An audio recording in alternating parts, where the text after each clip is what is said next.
Kelly, who's Chief Product Officer for VIX Technology, who's going to talk about, with ticketing now digital, what's next. Thank you. Thank you, Adrian. Good morning, everybody. As George has said, my name is Adrian Kelly. I'm the Chief Product Officer for VIX, and we're very proud to be the platinum sponsor for this event again this year.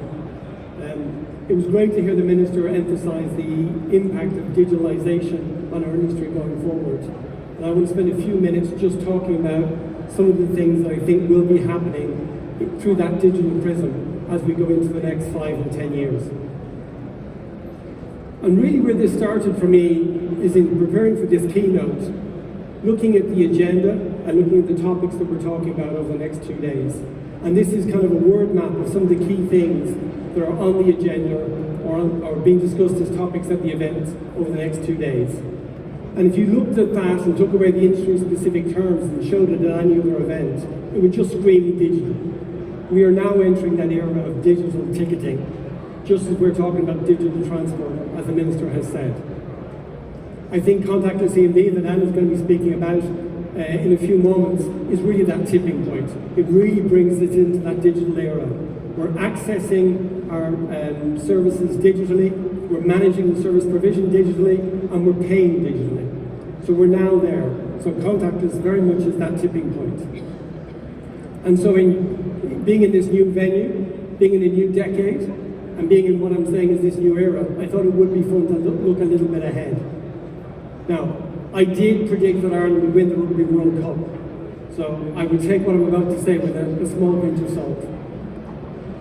That being said, let's dive in. This doesn't look much like a ticket, but it actually is. When you think about what tickets do, they really do 3 jobs.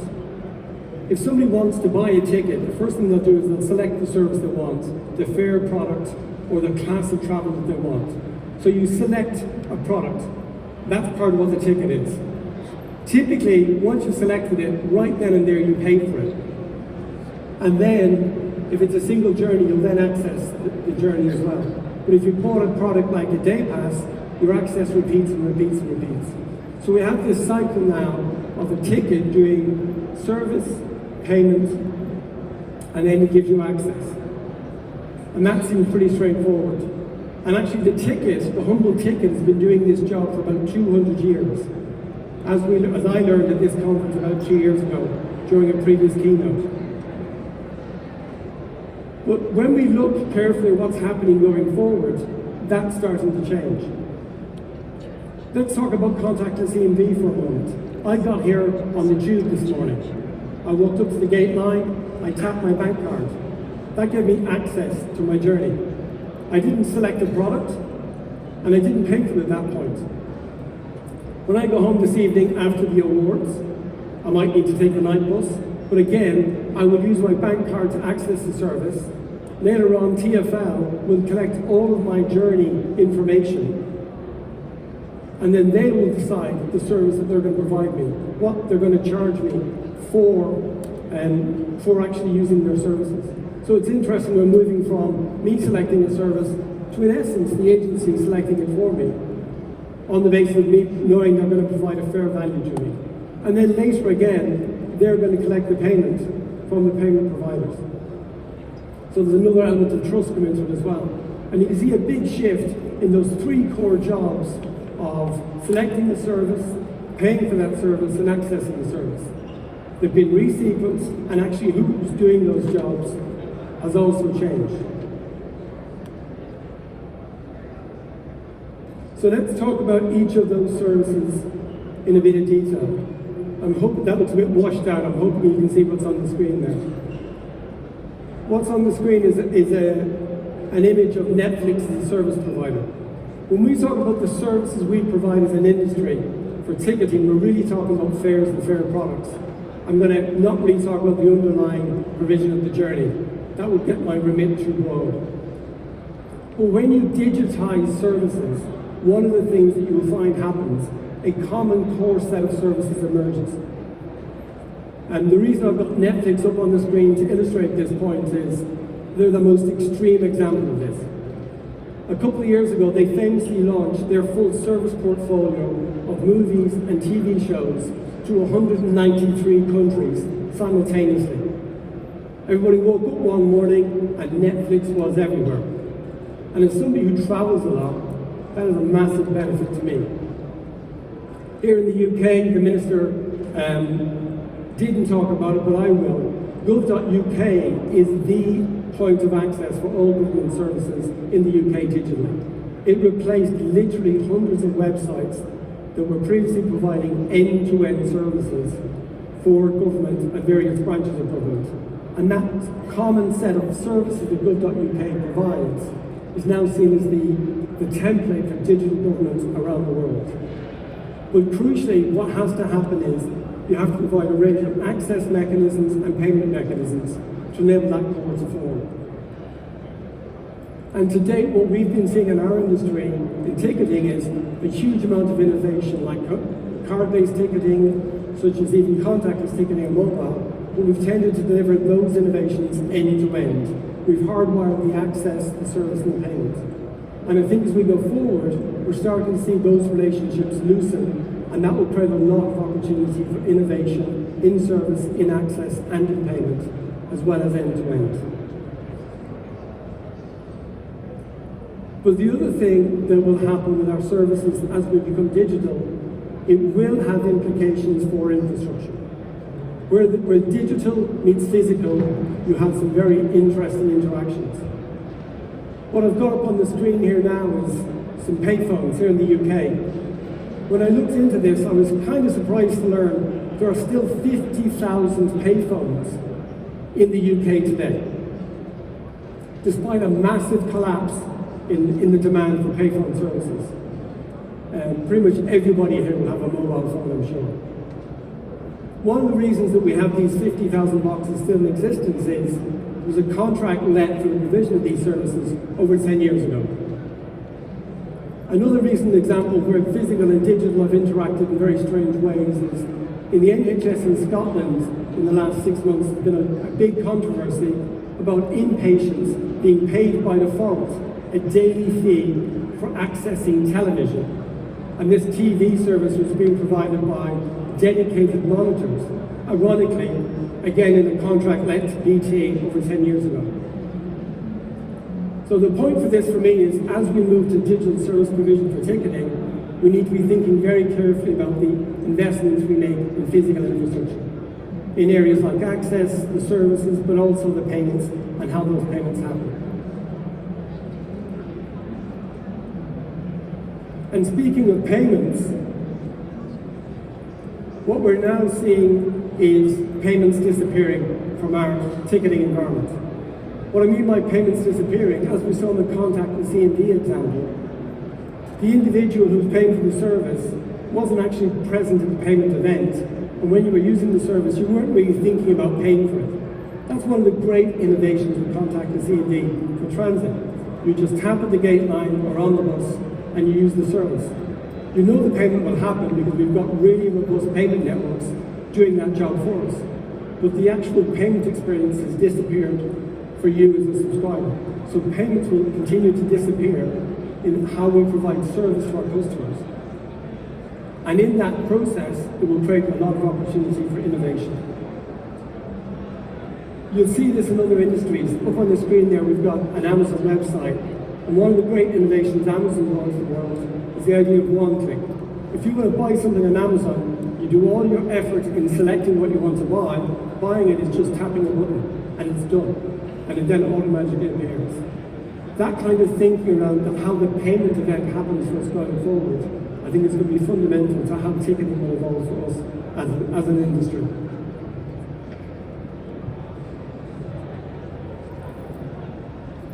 And thinking about how payments occur, I think another thing that we'll start to see is shifting in how we fund payments going forward. One of the big things that seems to be emerging across a number of industries today is the move towards funding from different mechanisms. Today we use the payment networks to do this for us, and they do a brilliant job. And Vix is very proud to be part of rolling contracts out around the world. But as we've recently seen, there's been a lot of focus on how we unlock the potential of direct payment from bank accounts to enable a lot of innovation in services and connecting companies and services to individuals on their bank accounts. In fact, Visa recently announced the acquisition of a tech startup called Plaid for $5 billion, and a core part of what they do is enable that direct connection between bank accounts and companies providing services. And they're really excited about the innovation that unlocks. For us as an industry, that has huge potential also.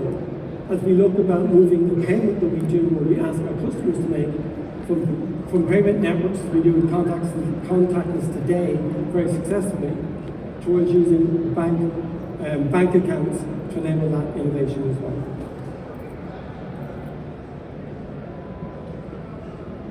I've talked about services, I've talked about payments.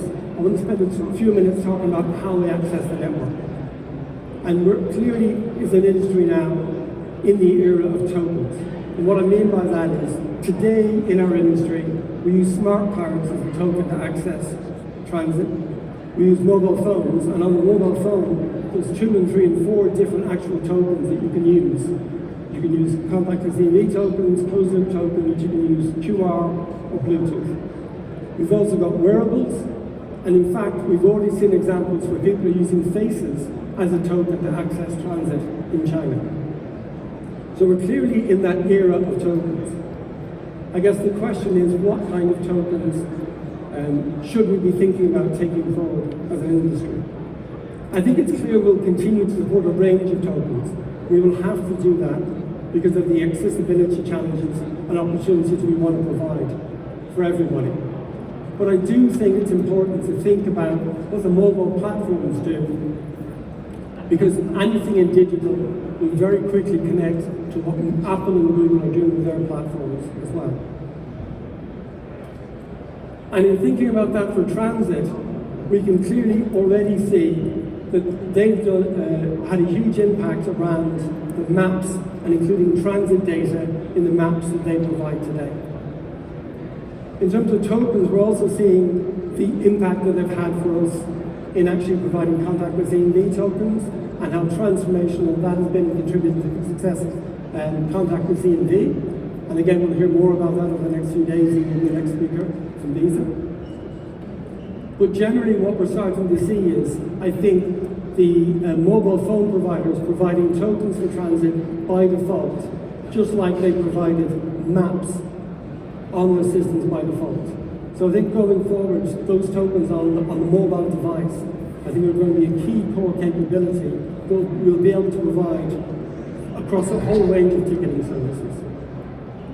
In practical terms, what that will mean is we're probably moving past the era of talking about mobile ticketing as a dedicated end-to-end service to actually ticketing that's accessed by mobile across a range of different ticketing services. And I don't think that's in any way surprising. We've seen this in other industries. There was a period of time when we talked about mobile commerce. There was a period of time when we talked about mobile retail, and we've moved past all of those phrases, and we just see that mobile is a core part of how we access and pay for a common set of services. But in moving towards that, thinking about tokens for access as a part of that decomposition of tickets, it also creates other exciting possibilities.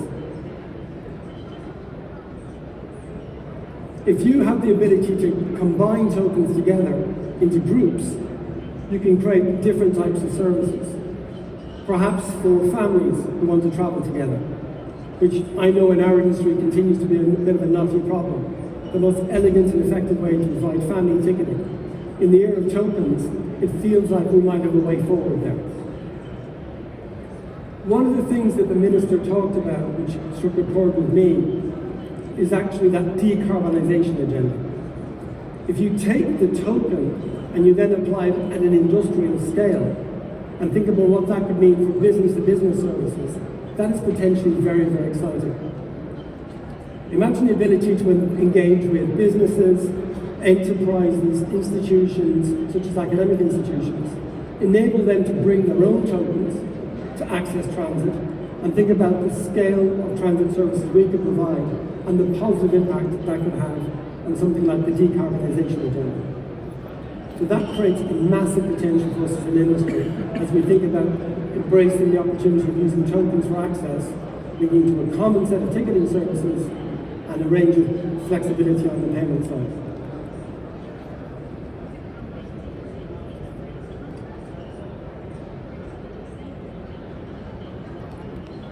I've talked about how ticketing has been decomposed into that increasingly flexible combination of selection of service, payment, and access. The other thing that you get from digitizing what we're doing today is you get really exciting access to data. And again, we've heard about that from the Minister a moment ago.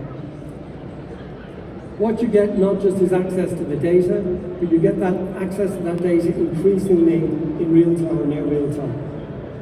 And you also get to build up those data over time, so you can start to do the kind of trend analysis and the predictions that really help us optimize what we do. In some ways, for me, one of the most exciting things about that access to the data is actually the ability to demonstrate the value that we as an industry provide. There's often a large debate about funding transit versus other types of travel. And the concept of, and we talk sometimes about, should we offer fare free transit? But the data that we're starting to accumulate in our industry will really help us articulate the value that transit provides to our travellers, to our communities, and to the people who fund transit around the world. And I think that's going to be transformational in how we evolve the agenda around transit going forward. What's up on the screen here is a graph of real data from one of our customers. And it shows a fairly typical pattern of the weekly evolution of utilization of the service, with the dips that you see periodically being the weekends, as you might expect. The second of the mountains has a weird kind of cleft in it. That turned out to be a very extreme weather day. And the reason I wanted to share this with you is, I would wonder about how many agencies would be able, historically, to share that kind of insight across all of the functions within the agency. Because that data is incredibly valuable, but it's valuable to all the different functions within the agency. We're moving into a world now where all the different teams within a transit agency will have access to this kind of information in real time or near real time. And they can adapt and learn and develop what they do and the value they bring to the business based on having access to those data. And I think that's incredibly exciting as well. So data will enable us to demonstrate value, but it will also enable us to really optimize the services and capabilities that we provide. And we'll do that through collecting those data about how we access, how we select, and how we pay for those services.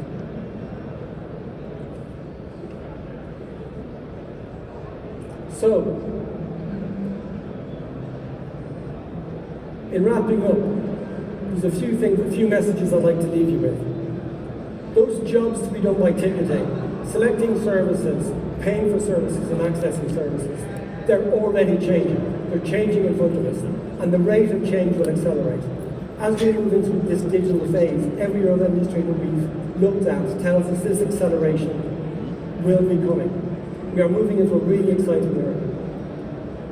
I do think as we increasingly find ways to create flexibility in how we access and how we fund and pay, we'll see a common consolidated set of services for ticketing emerge. And that is really exciting because it really helps create breadth and scale for us, and will also help us address the modal challenge that the Minister referenced earlier. We'll see rapid innovation in digital payments. We'll be building on what we're achieving in contactless, which is a huge innovation for our industry. And we shouldn't forget that. We'll be building on that. We'll see more innovation coming as we increasingly make payments disappear from that service experience. I think we will see smartphones emerge as the default mechanism of access, with the tokens built into the actual phone itself that almost come for free, with all respect to Apple and Google's commercial models. We will also see significant changes in the infrastructure of ticketing. And I think that's one of the things that is the hardest for any of us to predict, because it's about getting the timing right, and that's always only possible with hindsight. but we will see that interaction between the physical and the digital creating some very interesting positive and unintended consequences. And I think that's something we all need to think about. And lastly, and for me in some ways most excitingly, is the transit will be increasingly data-driven. And for me that's largely about really making sure that we're demonstrating the value we deliver as an industry. And that is huge value. I'll leave you with the words of Bill Gates. He said people often overestimate what they can achieve in a year and underestimate what they can achieve in 10. And I'm really excited about what we're going to achieve as an industry in the next year and also in the next 10. Thank you all very much and have a great show.